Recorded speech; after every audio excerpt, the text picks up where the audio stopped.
আসসালামু আলাইকুম ওরহমতুল্লাহ। 10 মিনিট মাদ্রাসায় আপনাকে স্বাগতম।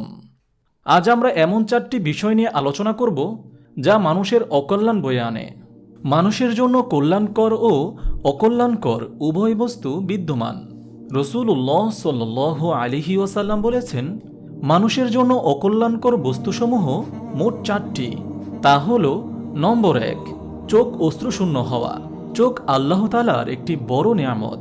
আল্লাহ তাআলা ইরশাদ করেন, আমি কি তাকে 2টি চোখ, 2টি জিহ্বা ও 2টি ঠোঁট দেইনি? সূরা আল বালাদ আয়াত 8 থেকে 9।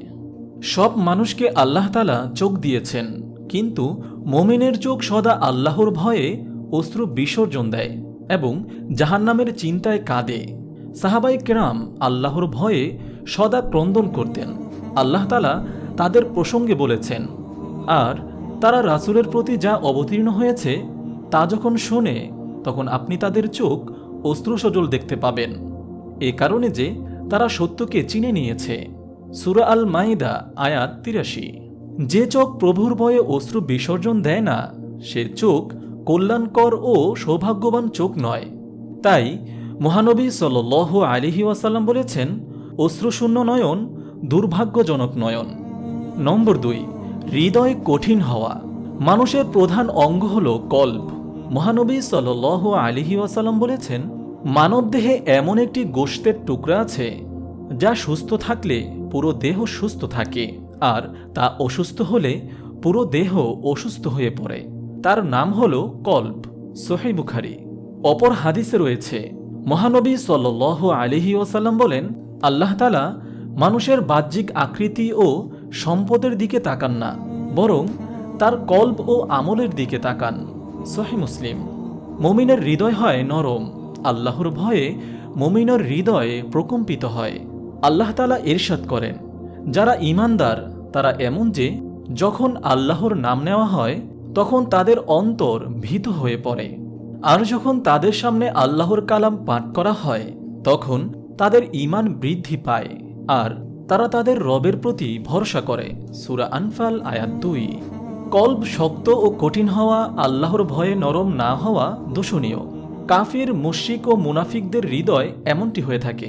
আল্লাহ তাআলা ইরশাদ করেন, যাদের অন্তর আল্লাহর স্মরণের ব্যাপারে কঠোর তাদের জন্য দুর্ভোগ। সূরা জুমার।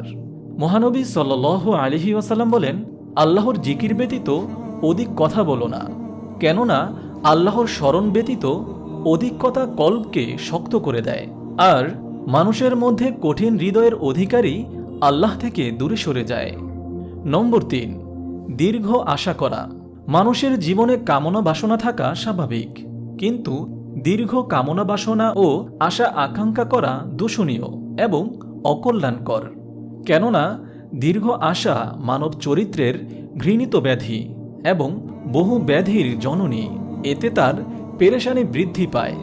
আল্লাহ তাআলা ইরশাদ করেন, আপনি আপনার চক্ষুদ্বয়কে কখনো লোভনীয় বানাবেন না সেসব জিনিসের প্রতি যা আমি তাদের তথা অমুসলিমদের বিভিন্ন শ্রেণীকে পার্থিব জীবনের সৌন্দর্যস্বরূপ উপভোগের উপকরণ হিসেবে দিয়েছি, এসব দ্বারা তাদের পরীক্ষা করার জন্য। তোমার প্রতিপালক প্রদত্ত জীবনোপকরণ উৎকৃষ্ট ও অধিক স্থায়ী। সূরা তহা আয়াত 131। পার্থিব ধনসম্পদ ক্ষণস্থায়ী ও ধ্বংসশীল, ফলে তা লাভের জন্য ব্যাকুল হওয়া অনুচিত। মুমিন দীর্ঘ আশা করবে পরকালের সুখ শান্তির, যা চিরস্থায়ী ও অবিনশ্বর। অস্থায়ী বস্তুপ্রাপ্তির আশা কল্যাণকর নয়, বরং দুর্ভোগের কারণ। নম্বর 4, দুনিয়ার লোভ। পার্থিব লোভ মানব চরিত্রের জন্য বড়ই ক্ষতিকর। হযরত আনাস রাদিয়াল্লাহু তাআলা আনহু থেকে বর্ণিত, তিনি বলেন, রাসূলুল্লাহ সাল্লাল্লাহু আলাইহি ওয়াসাল্লাম ইরশাদ করেন, আদম সন্তান দিনে দিনে বৃদ্ধি হয়, আর তার মনের মধ্যে 2টি জিনিস বৃদ্ধি পেতে থাকে, 1 সম্পদের লোভ, দ্বিতীয় হায়াতের লোভ। হযরত ইবনে আব্বাস রাদিয়াল্লাহু তাআলা আনহু থেকে বর্ণিত, মহানবী সাল্লাল্লাহু আলাইহি ওয়াসাল্লাম বলেছেন, আদম সন্তান যদি 2টি পর্বত পরিমাণ সম্পদের মালিক হয়, তবুও তৃতীয়টি কামনা করে।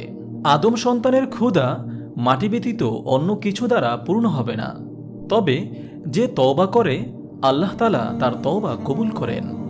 মহান আল্লাহ তাআলা আমাদের সবাইকে সকল প্রকারের অকল্যাণ কাজ থেকে হেফাজত করুন। আমিন। আপনি যদি এরকম ভিডিও আরও পেতে চান তাহলে এই চ্যানেলটি সাবস্ক্রাইব করে পাশে রাখা বেল আইকনটি অন করে দিন।